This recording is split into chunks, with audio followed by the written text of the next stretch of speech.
नमस्कार, मी राजू मेत्री. महाराष्ट्र आपल्यामध्ये आपलं स्वागत. पाहूया सविस्तर वृत्तांत.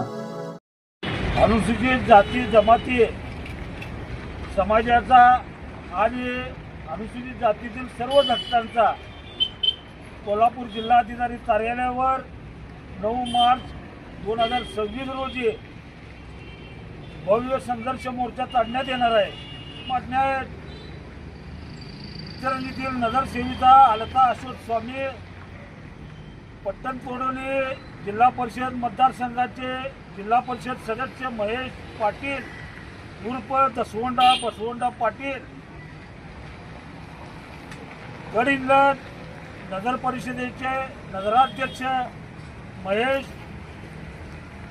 तुरंबटमठ यांनी एससी वर्गाचे भोजन टाकले काढून महाराष्ट्र शासनाची आणि एससी समाजाची फसवणूक केलेली आहे. न्याय मिळणार नाही.